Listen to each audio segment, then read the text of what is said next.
안녕하세요 여러분, Margot입니다. Hi everyone, it's Margot. Bonjour tout le monde, c'est Margot, j'espère que vous allez bien. Perso, moi ça va. Bon, aujourd'hui, je suis de retour pour un épisode, même pour 2 épisodes qui ont été très demandés, très attendus. Donc voilà, je suis de retour pour vous parler du drama Kim Porsche. Voilà, c'est bon, comme vous l'avez vu avec l'image, la petite image. Si vous l'écoutez sur Spotify, voilà, je vais parler de Kim Porsche. Je vais enfin donner mon retour. Alors, juste avant qu'on commence, déjà, petite explication. Il va y avoir 2 épisodes sur Kim Porsche. L'épisode que vous écoutez actuellement, c'est un épisode sans spoilers. Dans cet épisode-là, je vais donner le casting, le résumé, mon avis global sans spoilers. Je vais donner une note au drama et je vais recommander le drama, par exemple, pour les personnes qui ne l'ont pas vu et qui hésitent encore à le regarder. Donc, si vous avez vu le drama, vous pouvez quand même écouter cet épisode parce que je vais donner une note. Ce sera à la fin de l'épisode. Donc, si vous voulez savoir combien j'ai donné à Kim Porsche, vous pouvez rester jusqu'à la fin. Dans le cas où vous avez déjà vu Kim Porsche et que vous voulez directement avoir mon avis avec spoilers, avec mon analyse du drama en entier avec les spoilers, voilà, j'analyse les scènes, les personnages, mes théories, ma réaction sur la fin et autres, je vous invite à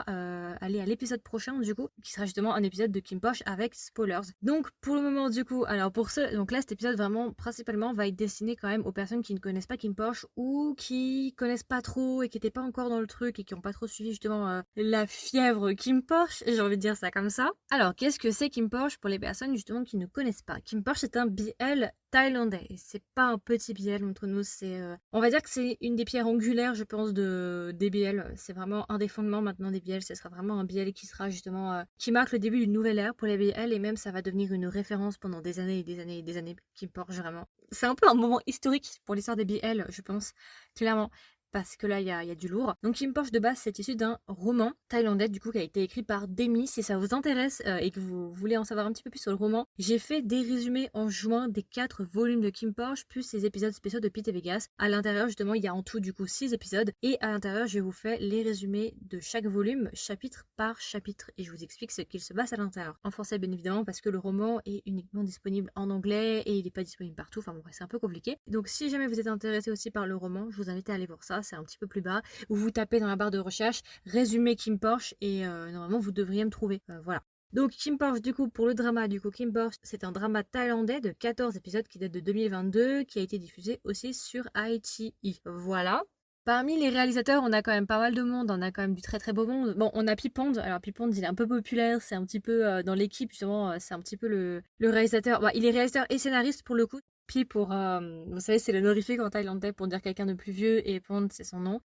Avant de le commencer, parce que là du coup je me suis fait presque d'une traite, j'avais un petit peu peur en fait après ces 3 mois justement à en avoir parlé parce que ouais j'étais la meuf et je suis la seule meuf qui pendant 3 mois a parlé de Kim Porsche et l'a recommandé à absolument tout le monde mais qui ne l'avait pas vu.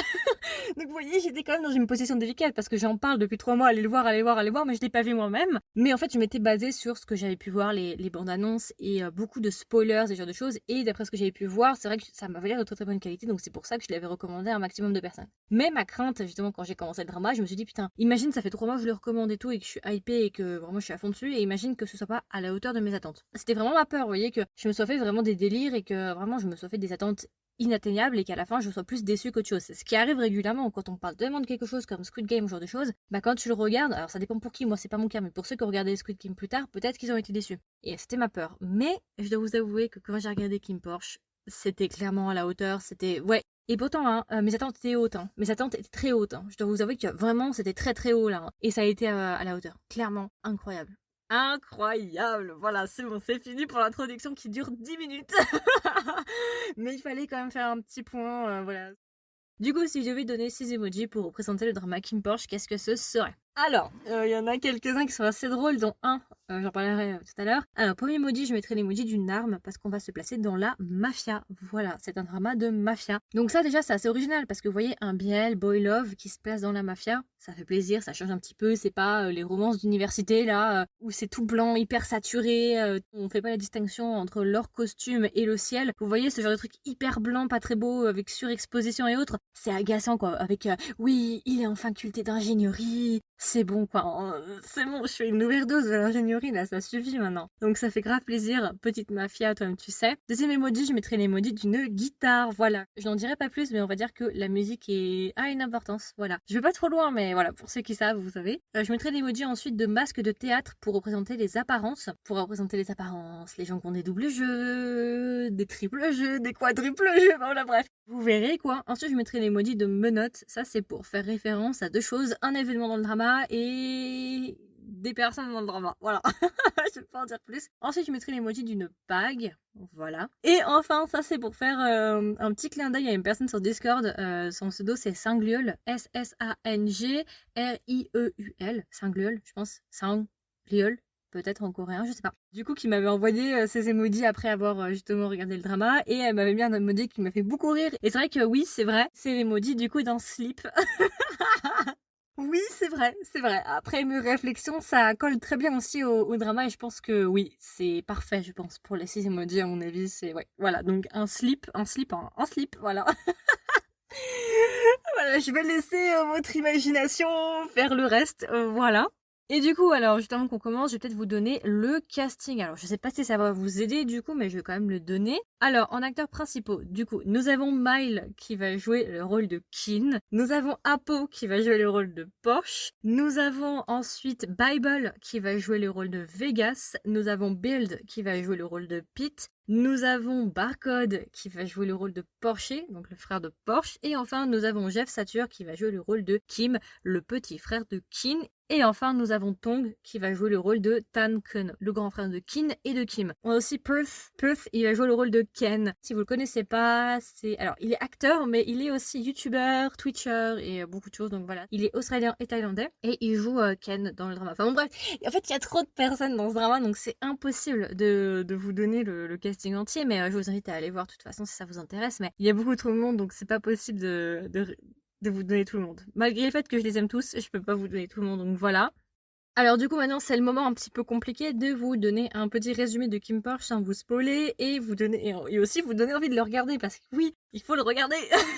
C'est obligé, genre c'est vraiment genre vous voyez dans le programme scolaire, vous voyez, c'est un peu ça. Du coup, de quoi va parler Kim Porsche? Comme je vous l'ai dit, en fait, Kim Porsche se passe dans le milieu de la mafia thaïlandaise. Et en fait, au début du drama, on a le personnage de Porsche. Et en gros, Porsche, lui, travaille dans un bar. Et un jour, justement, après une longue journée de travail dans son bar, et ben en fait, ce qui va se passer, c'est qu'il va faire la rencontre de Kin. Et en gros, il va assister à une altercation dans son bar. On comprend que dans le bar, il y a une altercation entre le personnage de Kin et des mystérieux hommes qui lui veulent justement sa peau. Kin va demander de l'aide à Porsche. Du coup, Porsche va sauver la vie de Kin. Et ce qui va se passer, c'est que du coup, Kin va vouloir demander à Porsche de travailler pour lui en tant que garde du corps dans la mafia pour sa famille. Et à partir de là, on va dire que leur histoire va commencer en sachant que Porsche, au début du drama, ne veut pas travailler pour Kin, ne veut pas travailler pour la mafia et ne veut pas être un garde du corps. Sauf que Kin, il a pas entendu de cette manière-là. Et voilà, je vais pas vous en dire plus, mais en gros, ça va être une histoire de mafia et ça va être une romance entre un chef de mafia et son garde du corps. Voilà. On va avoir 3 couples principaux dans le drama. Du coup, on va avoir Kin et Porsche, qui est le couple principal, c'est le nom du drama. On va avoir 2 autres couples. Il y en a un peu pour tout le monde au niveau des couples. Il y a un peu de tout dans les couples, donc je pense que tout le monde s'y retrouvera.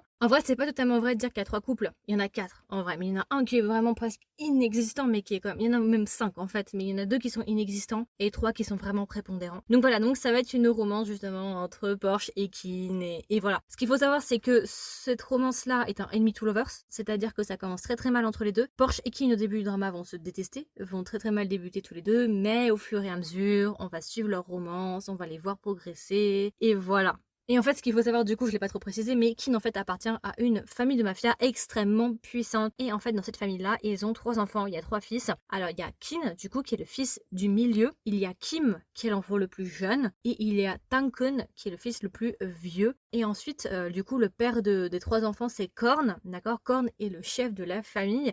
Et ce qu'il faut savoir en fait, c'est que la famille est divisée en 2. Il y a la famille principale et la famille secondaire. La famille principale, c'est la famille la plus importante, qui est la plus prestigieuse entre guillemets. Et la famille secondaire, c'est la famille qui fait un peu tout le taf et qui est un peu moins bien reconnue que la famille principale. Donc à la tête de la famille principale, on a Korn et les 3 enfants. Et à la tête de la famille secondaire, on a Kan, cette fois-ci, qui est le frère de Korn. Et pour les enfants, nous avons Vegas et Macao. Voilà, ce sont les 2 enfants. Vegas joué par Bible et Macao qui est joué par Ta. Donc voilà, et en fait ce qu'il faut savoir, je vais vous rajouter ça en plus parce que au-delà juste d'être une romance entre un garde du corps et un chef de mafia, c'est pas totalement que ça. Ce qu'il faut savoir, c'est qu'il y a une espèce de malédiction entre guillemets. On va dire que depuis la nuit des temps, les deux familles, la famille principale et la famille secondaire, sont vouées justement à s'entretuer et à avoir des conflits. Donc on comprend visiblement qu'il y a des énormes conflits entre la famille principale et la famille secondaire et que les deux familles se détestent. Voilà, je n'en dirai pas plus pour le résumé, j'espère que c'est assez complet, mais c'est vraiment... je peux pas vous en dire trop parce qu'après je vais vous spoiler. Mais voilà, c'est un drama qui est plein de rebondissements, bien évidemment on parle de mafia, donc forcément voilà. C'est tout pour mon résumé, je vais pas vous spoiler, je pense qu'on peut directement enchaîner sur ce que j'ai pensé du drama sans spoilers. On va commencer par les points positifs parce que j'ai plus de points positifs que de points négatifs. Point positif, premièrement c'est un excellent drama. Incroyable. 14 épisodes, mais 14 épisodes de fou. Ça parle de mafia, mais en fait, vraiment, ça fait mafia. C'est pas juste mafia en carton. Ça fait mafia. Visuellement, c'est beau. Les décors sont magnifiques. Je sais que pour les décors, ils ont loué un hôtel qui est à Bangkok et c'est l'hôtel le plus cher de Bangkok. C'est des bails genre de 1000 euros ou 2000 euros la nuit. Enfin, vraiment, c'est un hôtel de luxe, quoi, qu'ils ont loué justement pour filmer justement le drama. Les décors sont somptueux, que ce soit les décors en intérieur ou en extérieur, du coup, parce que ça se passe pas mal à Bangkok aussi. Incroyable. L'hôtel est magnifique. Les maisons, les différents, parce que comme on a la famille principale et la famille secondaire, les deux familles ont chacune leur maison. C'est magnifique. J'adore leur maison. D'ailleurs, j'ai une petite préférence pour une des deux familles. Voilà, je n'en dirai pas plus en termes de maison, mais voilà, je n'en dirai pas plus ici. Les décors sont magnifiques. Les acteurs jouent extrêmement bien. Vraiment, là, si vous voulez du bon jeu thaïlandais, waouh. Tous les acteurs sont bons. Y a rien à dire. C'est incroyable. L'alchimie aussi entre les personnages, les couples sont assez dingues. Les couples sont magnifiques. Franchement, il y en a pour tous les goûts, pour les couples, je pense. Vraiment, le couple principal a vraiment une très très belle alchimie. Kim Porsche, c'est vraiment de l'intense de ouf. Voilà, j'ai rien à dire. Les couples fonctionnent, les acteurs sont bons. Il y a beaucoup d'intensité aussi. Les acteurs jouent super bien, vraiment. C'est du lourd. Non, mais c'est du lourd. Vraiment, c'est de la qualité premium. C'est vraiment genre de la même qualité que les dramas coréens. Pour ceux, par exemple, qui ont l'habitude de voir des dramas coréens, c'est du même topo. C'est sur la continuité, là. On est vraiment sur une qualité de psychopathe. Vraiment, genre, si par exemple, vous avez regardé il y a pas longtemps, je sais pas moi, quoi, qu'est-ce que je peux dire comme un Cutie Pie ou quoi? Ah non, mais là, vous êtes pas prêts. Là, vous n'êtes pas prêts. C'est beaucoup mieux. C'est de la qualité de malade, quoi. Vraiment, c'est de la qualité de malade. Les musiques sont incroyables. Bah, surtout la musique de Space Machine. Il y a aussi la musique de Jeff Satur qui est très très jolie. Vraiment, j'aime beaucoup cette musique. Bref, des musiques de malade. L'originalité de l'histoire, franchement, la mafia et tout, j'adore. Ça change, ça fait plaisir. Ça donne un petit peu les vibes du drama taïwanais History Number 3, Trapped. Je sais pas si vous vous souvenez, une romance entre un chef de mafia et un policier. Ça donne un petit peu les vibes. Si vous connaissez, vous connaissez. Ensuite, pour les scènes hautes, il y a vraiment des très belles scènes hautes. Et je me rappelle de ça, je m'en souviendrai toujours. Je crois que c'était Pipand je sais plus si c'était Pipand qui avait dit ça dans une interview, mais il nous avait dit attention, les scènes hautes que vous aurez de Kim Porsche, vous ne trouverez jamais dans un autre drama thaïlandais des scènes aussi hautes que ça. C'est le plus haute que vous pourrez trouver du hot, quoi. Et j'avoue qu'en fait, c'est le drama qui a les scènes les plus hautes, mais pas que des dramas thaïlandais. Drama de toute nationalité, j'ai envie de dire. C'est vraiment des scènes pas que hautes pour être hautes. C'est vraiment des scènes intenses qui sont belles et tout. Enfin bon, bref, vous êtes pas prêts. Vous n'êtes pas prêts. Il y a des scènes vraiment magnifiques. Je crois que c'est la scène de l'épisode 7, je crois. Épisode 7 ou avant? Épisode 4, je sais plus. Mais waouh, non mais waouh, vous n'êtes pas prêts. Voilà. Ah oui, petit conseil, ça c'est un conseil qui vous allez me remercier quand voilà. Évitez de regarder ce drama avec vos parents. Des gens tout court en fait qui ne partagent pas votre délire pour les BL, évitez. Petit conseil, ne pas regarder le drama en compagnie d'autres personnes, ne pas regarder le drama sur une télé si vos murs ou si votre maison est mal isolée, parce que la télé, vous savez, qui dit télé dit des basses assez fortes. Donc voilà, je vous recommanderais d'être assez discret quand même quand vous le... bon, sauf si vous avez une installation de ouf avec isolation, ce genre de choses, mais sinon, voilà. Essayez de regarder ça seul, c'est mieux. Ou avec des gens qui partagent, voilà, votre amour pour les BL, parce que sinon, vous allez passer des moments assez gênants, j'ai envie de dire ça comme ça. Voilà.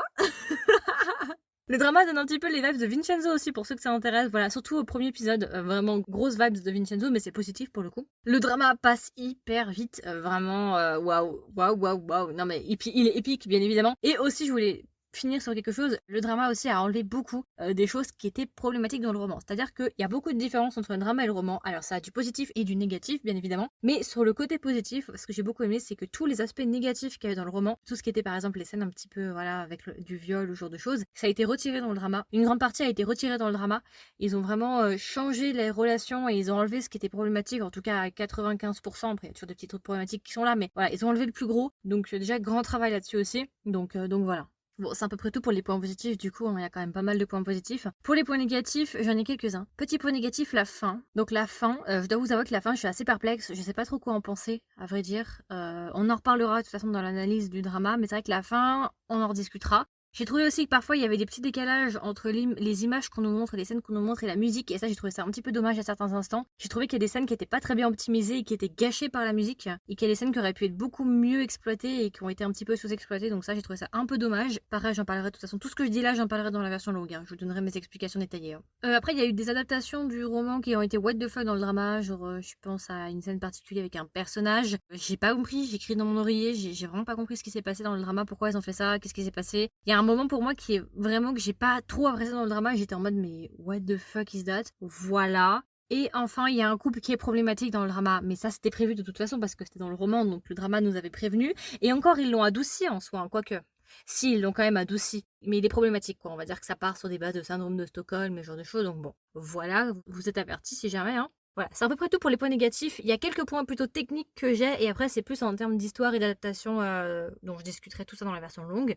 Si je devais recommander le drama à un ami ou une amie, qu'est-ce que je lui dirais? Et est-ce que même je recommanderais le drama? Bien sûr que je recommande le drama, ça va être un classique. Maintenant pour moi, si on va me demander ouais tu me recommandes quoi en BL, ce sera Kim Porsche, obligatoire, il sera dans mon top, parce que vraiment c'est un classique et ça va devenir vraiment un BL intouchable. Ça va être un petit peu un texte sain, vous voyez, c'est un peu ça quoi, ça va vraiment être un classique et un incontournable, et ça va je pense forger pendant des années le monde des BL. Donc pourquoi je le recommanderais? Je le recommanderais déjà parce que c'est le meilleur drama qui existe dans l'histoire des BL en fait, tout court.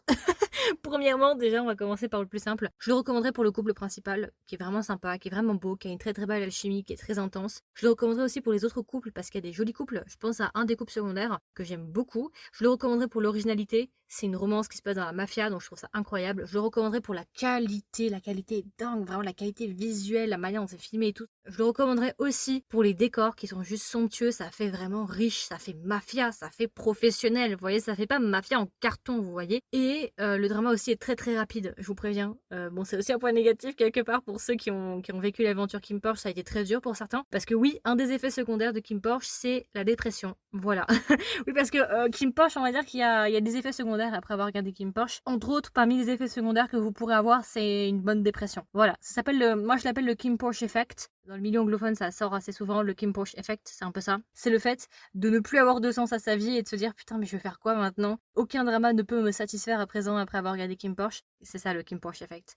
Et après, si vous avez lu le roman et que vous êtes curieux de savoir comment ça a été adapté, je pense que ça va être aussi intéressant d'aller voir le drama pour voir un petit peu. Alors, je vous préviens, il y a des très très grandes différences entre le roman et le drama. Voilà, je vous mets en garde déjà dès le début. Que vous alliez lire le roman maintenant ou que vous alliez voir le drama, peu importe par quoi vous avez commencé, il y a des grandes différences dans les deux cas. Après, si vous voulez une romance un peu plus adulte entre guillemets, vous en avez marre des romances d'université et ce genre de choses, je pense que ça peut vous intéresser parce que là ça se passe entre adultes. Donc voilà, je le recommanderais pour plein de raisons en fait, et ça me prendrait du temps de tout recommander. Donc voilà, je vous le recommande juste, pour moi c'est un incontournable, et je pense que en vrai, le monde ne serait pas dans l'état dans lequel il est actuellement avec Kim Porsche et pendant les 3-4 derniers mois si c'était pour rien quoi, c'est pas le cas. Vraiment, c'est justifié, on va dire, la hype de Kim Porsche pour moi est amplement justifiée. Et pour moi, Kim Porsche fait partie des meilleurs dramas thaïlandais qui existent en termes de qualité, avec aussi le drama Girl from Nowhere, qui est un drama disponible sur Netflix, et F4 Thailand aussi, qui était de très très bonne qualité. Donc voilà, c'est sur cette qualité-là, mais on va dire Kim Porsche numéro 1, et après c'est Girl from Nowhere, et après c'est F4 Thailand. Je mettrai dans cet ordre-là. Donc voilà, et du coup, alors la partie la plus importante, si je devais donner une note à Kim Porsche, combien est-ce que je lui mettrais? Je lui mettrais 19 sur 20. Je lui enlève un point pour la fin et pour les problèmes que j'ai énumérés précédemment. Voilà. Un point, ça va. Alors 19 sur 20, c'est très très bien. Voilà, ça va être mon bébé Kim Porsche. Il faut d'ailleurs que je me le refasse encore une fois avant de faire la version longue pour re-regarder la fin. Parce que je vais beaucoup analyser, il y a plein de détails qui ont été donnés hyper intéressants et je pense que vous allez apprendre des choses. Donc voilà, si ça vous intéresse, n'hésitez pas à me suivre. Et puis voilà, écoutez, c'était ma version courte, je sais pas vraiment, mais si vous me connaissez, vous savez très bien qu'avec Kim Porsche, c'est la tradition. Quand je dis généralement que ce sera court, ça va durer des heures. Voilà, si vous avez lu les résumés, vous savez à quoi je fais allusion, c'est toujours pareil. De toute façon, avec Kim Porsche, c'est impossible de faire des épisodes courts. Mais bon, voilà, du coup, c'était ma version courte, entre guillemets, du drama Kim Porsche. J'espère que ça vous a plu, j'espère que ça vous a intéressé. Comme d'habitude, n'hésitez pas à me donner vos retours. Est-ce que vous l'avez vu? Si vous l'avez vu, qu'est-ce que vous en avez pensé? Quelle note aussi vous lui auriez donné? Si vous ne l'avez pas vu, n'hésitez pas à me dire aussi si vous avez envie de le voir, si ça vous intéresse. Et puis du coup, pour ceux qui ont vu le drama et qui veulent en savoir un peu plus avec spoilers et avec détails de ce que j'ai pensé du drama, mes analyses, mes théories pour la suite, pour la saison 2 et autres, du coup, je vous invite à me suivre dans la version longue. Bye! Du coup, vous pouvez trouver gratuitement ce podcast sur Spotify, Apple Podcast, Google Podcast, Deezer et encore. Si vous écoutez l'épisode sur Spotify, n'hésitez pas à swiper vers le haut et à laisser un commentaire en dessous de cet épisode. Voilà, vous pouvez laisser un petit peu votre avis, qu'est-ce que vous avez pensé du drama ou qu'est-ce que vous avez pensé de l'épisode. Et aussi, si vous appréciez le podcast et ce que je fais, n'hésitez pas à laisser une note sur Spotify ou bien à laisser un avis sur Apple Podcast. Donc voilà, donc en fonction justement de votre plateforme d'écoute, n'hésitez pas à laisser une note ou un avis, ça m'aide énormément. Ça prend 30 secondes, mais ça aide vraiment beaucoup le podcast, ça m'aide justement à me faire référencer. Donc voilà, n'hésitez pas. Et enfin, si jamais, vous pouvez me trouver sur Instagram. Voilà, si vous voulez être un petit peu au courant de ce qui se passe, les actualités, les sorties et ce genre de choses. J'ai un compte Instagram pour le podcast qui est Kdrama avec un S, tiré du bas, Margot avec un O.